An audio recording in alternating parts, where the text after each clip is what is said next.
कुछ तो बता। ड्रामा सीरियल ए दिल की नेक्स्ट एपिसोड तो काफ़ी ज़्यादा इंटरेस्टिंग होने वाली है, जहाँ पर एक जानिब तो मलिया की माँ की तबीयत बहुत ज़्यादा ख़राब हो जाती है और दूसरी जानिब मलिया का एक्सीडेंट हो जाता है और मलिया वहीं पर ही बेहोश हो जाती है। तो अब आगे क्या होने वाला है, तो बढ़ते हैं वीडियो की जानिब। सीरियल ए दिल में रेहाम जो कि अपने ससुराल में अब शिफ्ट हो चुका है और मलिया की माँ की तबीयत बहुत ज़्यादा ख़राब है और नेक्स्ट एपिसोड में और ज़्यादा ख़राब हो जाती है। तो मलिया का ससुर कहता है कि तुम्हारी माँ को ये इंजेक्शन अभी लगना बहुत ज़रूरी है और उस वक्त रेहाम भी नहीं होता, तो इसीलिए फिर उसका ससुर कहता है कि तुम ही ये इंजेक्शन ले आओ भाग कर।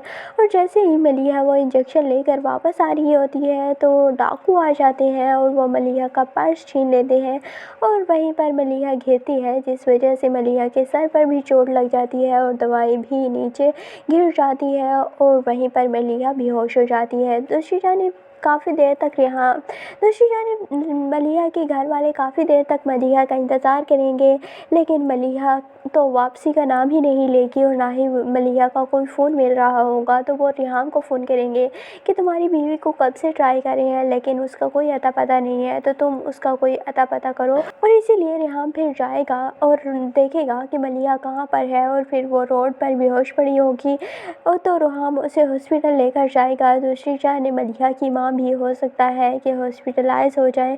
मुझे नहीं लगता कि वो इतनी जल्दी अब फोत होंगी, या हो सकता है कि इस एक्सीडेंट के बाद वो फोत हो जाए। तो मलिहा के इतने बड़े दुख में फिर रेहाम उसे सपोर्ट करेगा और इस दुख से निकालेगा रेहाम। दूसरी जानिब सना का बाप जो कि रेहाम से मिलता है ऑफिस में और वो डील करने के लिए आता है रेहाम के ऑफिस में, और जैसे ही वो रेहाम को देखता है तो वो कहता है कि मैं ये डील डन करने के लिए तैयार हूँ, लेकिन मेरी ये शर्त है कि इस प्रोजेक्ट को लीड रेहाम करेगा।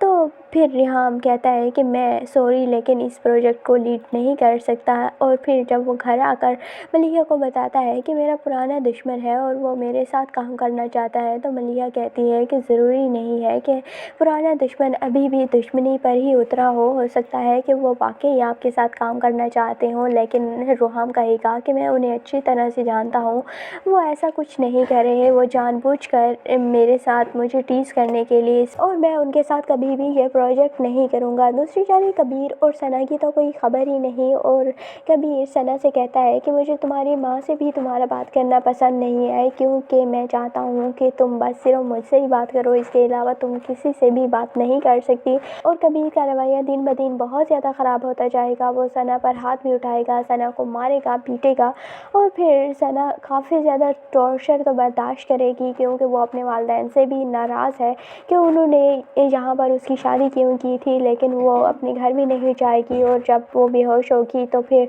मुलाजमों से उन्हें पता चलेगा कि उनकी बेटी इतनी ज़्यादा टॉर्चर हो चुकी है, तो फिर सना के घर वाले उसे वापस ले जाएंगे और फिर सना को आई थिंक डाइवोर्स देने के बारे में सोचेंगे। लेकिन कबीर कहेगा कि मैं इसे कभी भी डाइवोर्स नहीं दूंगा और फिर बिज़नेस में उसके बाप को नुकसान पहुंचाने की धमकियां देगा। तो हो सकता है कि उसका बाप दोबारा से अपनी बेटी को कबीर के पास भेज दे, क्योंकि वो बस बिज़नेस करना चाहते हैं और उन्हें अपनी बेटी की तो कोई परवाह है ही नहीं। अगर इतनी ही परवाह होती तो वो पहले ही रेहाम से उसकी शादी कर देते। तो आपको ये ड्रामा ए दिल कैसा लगता है, कमेंट सेक्शन में अपनी कीमती राय का ज़रूर इज़हार कीजिएगा। और अगर वीडियो अच्छी लगे तो वीडियो को लाइक और चैनल को ज़रूर सब्सक्राइब कर दीजिएगा।